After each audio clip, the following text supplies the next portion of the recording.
안녕하십니까. 뉴스를 넘어 세상의 흐름 읽어드리는 Y타임즈 정세 분석의 주북일입니다. 중국의 부동산 경기 하락 그리고 우크라이나 전쟁으로 이 중국과 러시아 경제가 어려움을 겪고 있죠. 자, 이런 가운데 이 두 나라에서 채무 불이행 그러니까 디폴트 위기가 도래할 것이다. 이런 경고가 나와서 주목을 끌고 있습니다. JP모건 체이스는 미국 시간으로 8일 리서치 노트를 통해서 중국과 러시아가 올해 유동성이 경색되면서 쌓인 이 위험이 내년에 터질 것이라 그랬습니다. 그러면서 중국과 러시아의 투기 등급 기업의 20%와 66%가 내년에 채무 불이행 그러니까 디폴트를 선언하게 될 것이다. 이렇게 전망을 했습니다.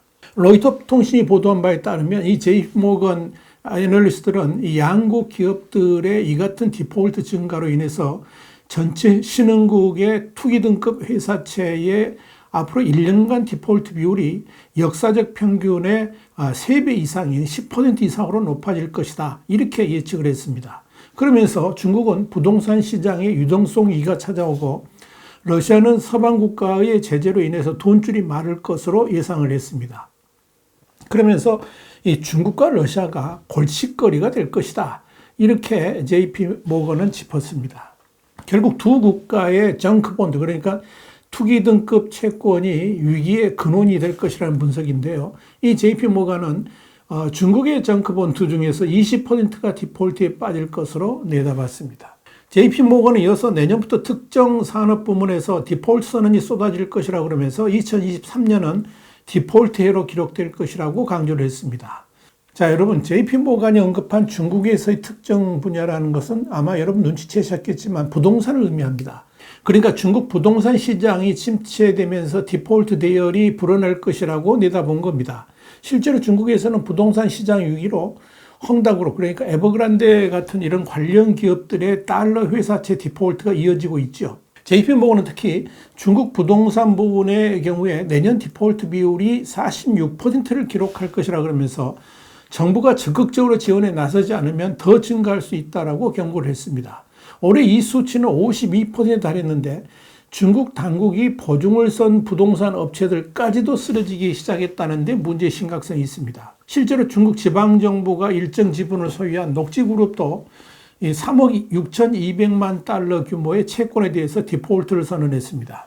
중국 대형 부동산 개발업체인 슈위는 지난달 말에 4억 달러 규모의 채무 상환에 실패를 했습니다. 지난 8월 중국 당국이 보증을 제공한 채무였습니다. 그래서 중국 정부의 신용도만 깎였다 이런 지적이 나오는 겁니다. JP모건은 이에 대해서 당국의 무리한 코로나 방역 그리고 경기 침체로 인해서 경제가 악화해서 부동산 시장이 휘청이고 있다라고 지적을 했습니다. 이런 상황에서 자금줄이 막히면 디폴트 선언이 잇따를 수밖에 없다. 이런 전망이 그래서 나온 겁니다. 자, 그런데요. JP모건은 또 러시아 정크본드 66%가 디폴트를 선언할 것으로 예상을 했습니다. 서방 국가의 강력한 제재 때문에 달러 표시 채권을 상환하기 더 힘들어졌기 때문에 그런 겁니다.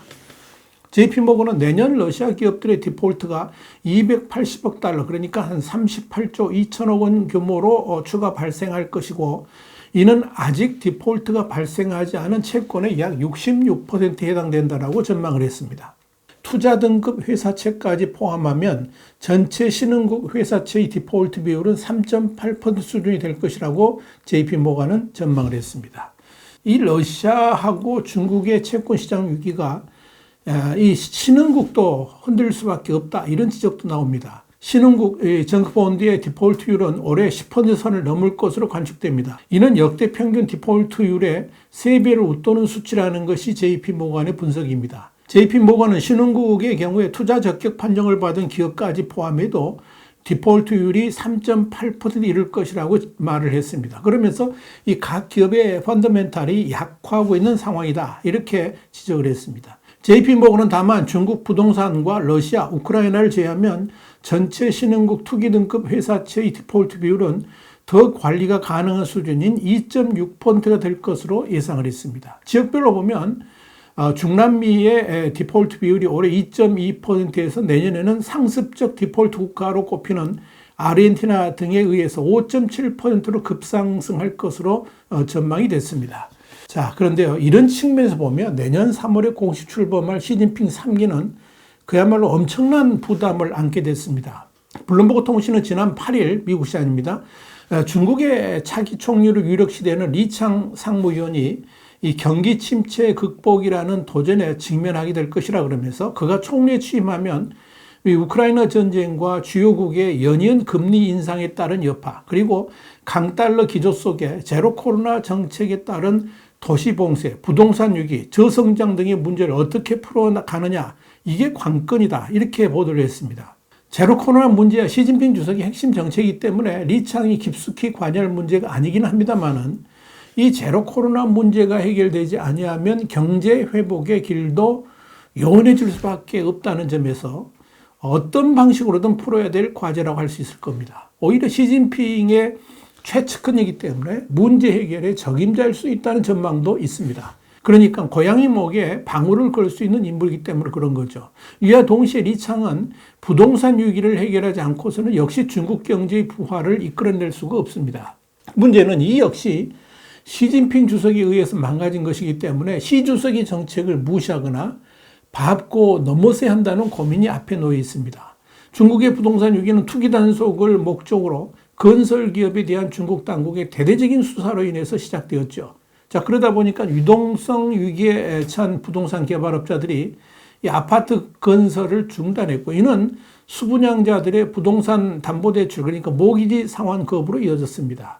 뒤늦게 중국 당국이 각종 부양책을 써오는 있지만 백약이 무효인 상태입니다. 자, 이렇게 제로 코로나의 부동산 위기까지 겹치니까 당연히 내수 경제도 꽁꽁 얼어붙었죠. 중국의 10월 수출이 2년여 만에 처음으로 감소한 것을 포함해서 수출과 소매 판매가 눈에 띄게 위축됐습니다.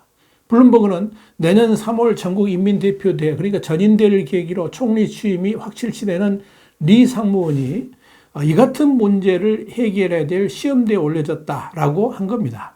리창은 중국 제1의 경제도시인 상하이의 수장을 맡았던 것만큼 기본적으로 친시장주의자라고 할 수 있습니다. 또한 중국의 유태인이라고 불리는 저장성 원조 태생이기도 합니다. 리창의 친시장 성향은 2007년 중국 금융잡지인 차이신 위클리하고 인터뷰에서 경제 건전성을 잘 나타내는 척도로 민간 부분이 활성화됐는지 여부라고 말한 데서 잘 나타납니다. 이런 점에서 미국의 싱크탱크인 브루킹스 연구소의 중국 정치 전문가인 리청 연구원은 리창 상무위원을 시장 친화적인 유능한 경제기술자라고 규정을 한 겁니다.